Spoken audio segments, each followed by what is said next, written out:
There you go. There you go. That's nice, ain't it? Hi, Sidra. Let's see what Waleska has to say. How can I get motivation to do things?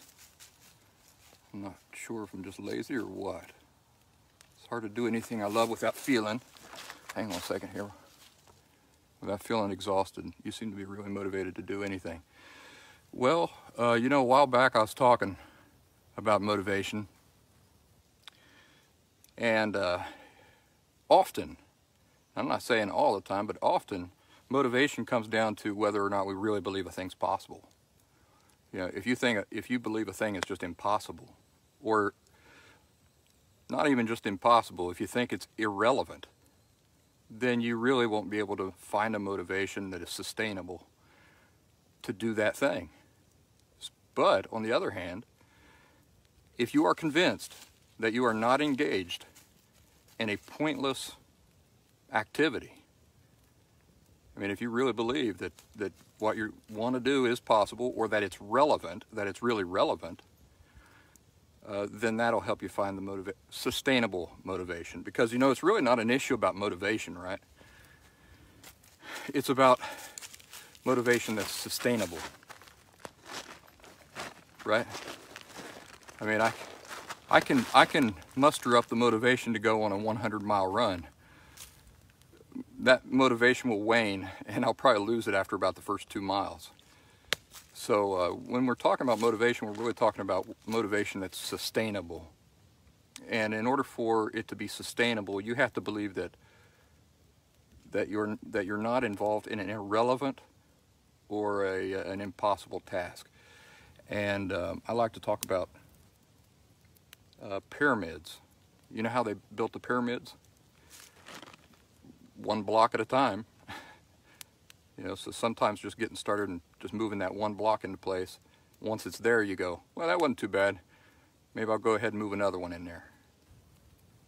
So I hope that answers your question. You know, this past summer, I built a privacy fence.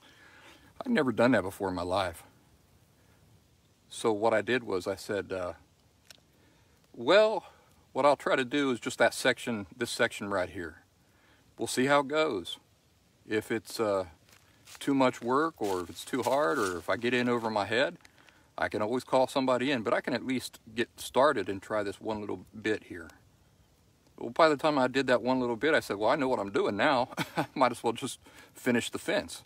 And so I did. I finished a really massive privacy fence. It was a lot of work. But that's how I tackled it. It was just kind of like, let's do this part first, see how it goes. Well, that wasn't too bad. So I'll do another little section, and then another little section. Let me throw some fire on this wood, guys, and I'll come right back.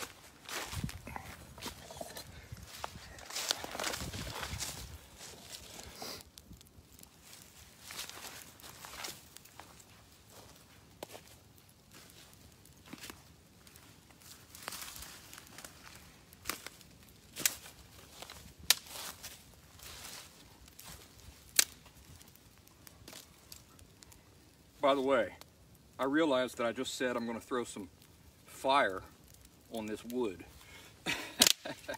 What I meant was I'm going to throw some wood on this fire.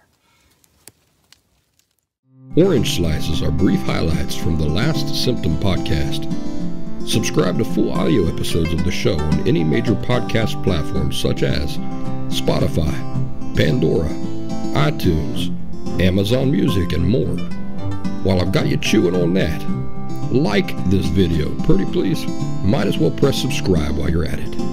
I bet you a nickel you know somebody who's overdue for hearing some of these things, so go on, forward this video to them.